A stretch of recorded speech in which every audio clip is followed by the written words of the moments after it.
استعدادات قوية بيأديها فرقة النادي الأهلي علشان مباراة البنزرتي. طبعا كلنا عارفين ان مباراة المحلة اتأجلت لأجل غير مسمى، وباتت استعدادات الفريق قوية لمباراة البنزرتي، فبالتالي كان لازم يكون في مباراة ودية بكرة، في مباراة مع فريق المعادي الساعة 4.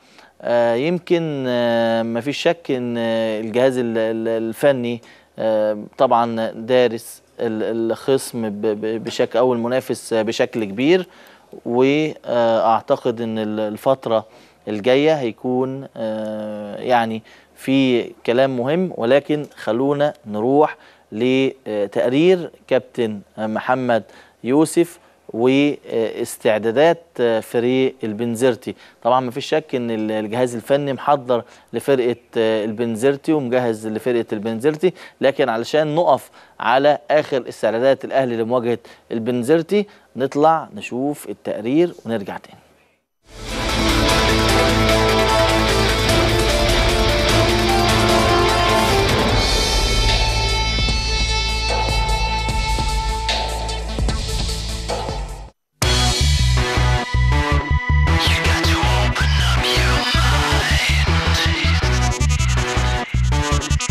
احنا طبعا بنستعد، عندنا مباراة ودية ان شاء الله خلال اليومين الجايين، وبعد كده هنستعد بتدريبات يومية لغاية مباراة الترجي، مباراة البنزرتي ان شاء الله. هيبقى السفر لسه هيتحدد، كابتن سيد هيحدد بيشوف ظروف الطيران وكده على اساس نشوف التوقيت المناسب لوصولنا هناك. فدي هتتضح خلال الايام، انما احنا بنستعد طبعا في مباراه وديه ان شاء الله يوم الاحد، وغير كده كمان تدريبات يوميه يعني انتظارا للسفر ان شاء الله. يعني طبعا احنا في برنامجنا الطبيعي بتاعنا هو الاختلاف ان مباراه المحله اتاجلت، اضطرينا نعمل مباراه وديه بحيث نعوض المباراه الرسميه اللي هتلعب، عشان ما يبقاش المسافه اللي بين اخر مباراه رسميه لعبناها والمباراه اللي جايه تبقى طويله، بحيث اللعيبه برضه تاخد احساس المباريات. عندنا مباراه وديه ان شاء الله يوم الاحد نطمن بيها على اللعيبه ونشوف احنا ان شاء الله بنفكر نلعب ازاي والانسب يعني اللعيبه المناسبه للمباراه. يعني احنا بنتفرج على البنزرتي، عندنا شرايط ليه كتير بنبص عليها وبنحط ايدينا على الفرقه وبتلعب ازاي واهم العناصر اللي موجوده فيها. فربنا يوفق النادي والجهاز ان شاء الله المباراه الجايه، بحيث ان احنا نعدي بقى الدور ده ونخش بمرحله مختلفه تماما بقى الفتره الجايه ان شاء الله.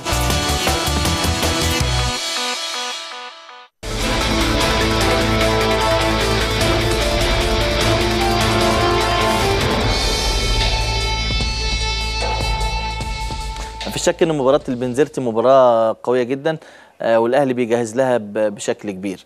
يمكن النهارده الفريق عدل موعد سفره، بدل ما كان هيسافر الجمعه هيسافر الخميس، وكمان الكابتن سيد عبد الحفيظ هيسافر يوم الثلاث المقبل. يوم الثلاث المقبل الكابتن سيد دايما يتعود يسافر قبل المباراه علشان يجهز الفندق ومقر مقر الاقامه والتنقلات والملاعب وكل الكلام ده. النهارده كنت بكلم كابتن سيد وقال لي يمكن تونس احنا فعلا عارفينها وعارفين بننزل فين وبنتواجد فين، لكن برضو لازم اروح قبل الفرقه واشوف كل حاجه على الطبيعه وجهز كل حاجه، يكون ده امر معتاد لجهاز النادي الاهلي. كمان عبد الله السعيد اللي تخلص من الام الخلفيه بشكل كبير جدا، وخلاص باتت مشاركته مع فريق النادي الاهلي مؤكده في الفتره المقبله. بكره ان شاء الله كمان زي ما قلت لكم في مباراه المعادي، مباراه وديه النادي الاهلي هيلعبها الساعه 4 عصرا، هتبقى استعداد خفيف لمباراه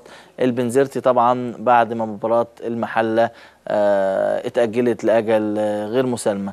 لكن ما فيش شك ان الفترة اللي فاتت في عدد من لعيبة النادي الأهلي ابتدى يستعيد فورمتهم بشكل جيد، وابتدوا يظهروا في التدريبات بشكل كبير، زي الكابتن سيد معوض وزي لعيبة كتيرة. ولكن أعتقد ان الفترة المقبلة هتشهد يعني وجود تنافس بين عناصر كتيرة من اللاعبين.